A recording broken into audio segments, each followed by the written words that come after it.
Orange Crush 35 RT. Reverb, dirty control, treble, middle, bass, gain, clear control, input.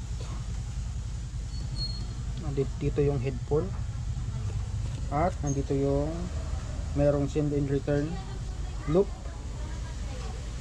tapos meron yung para sa switch, put switch.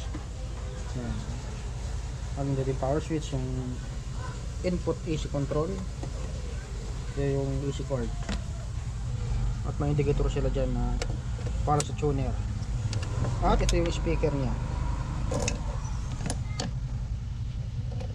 yan, Orange 4 ohms 40 watts. Ito yung kanyang harap.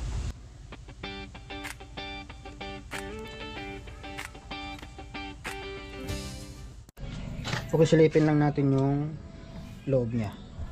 Ayan, ito yung ilaw. Ayan. So yan, yun guys, ang ganda pa ng kanyang pyesa. Walang kakalakalawang. Ayan.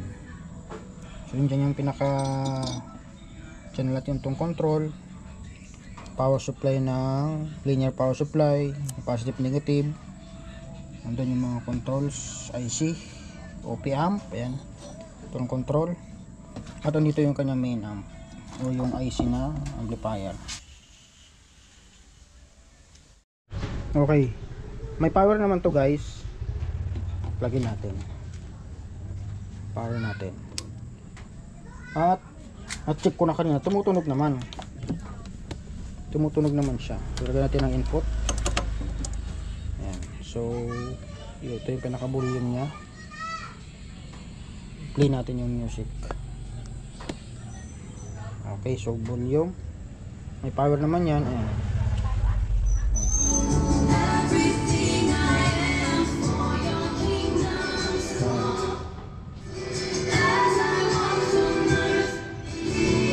Yan, okay naman. Ang issue lang niya, open yung speaker. Yan, walang resistance yung speaker. Try natin. Yun lang yung re-repair natin yung speaker. Switch lang tayo ng times 1. Times 1. Yan.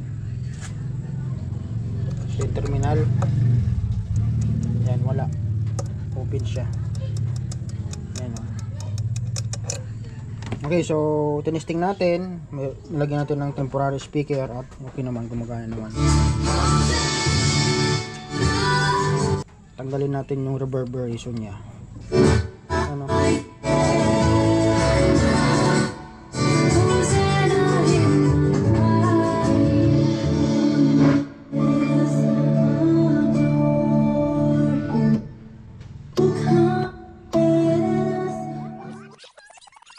Okay, ito na yung speaker ng Orange.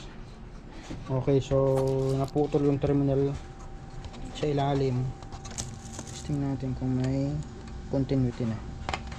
Ayan, meron na. Tumutunog na.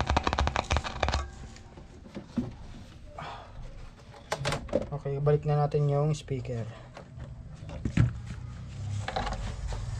So ito na guys yung kasama ng sound art ba yun? Yan, yung kakatakip ko lang.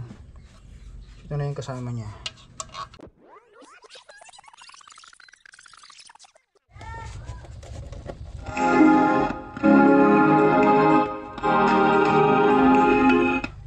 Nawala nga lang yung knob dito para sa gain.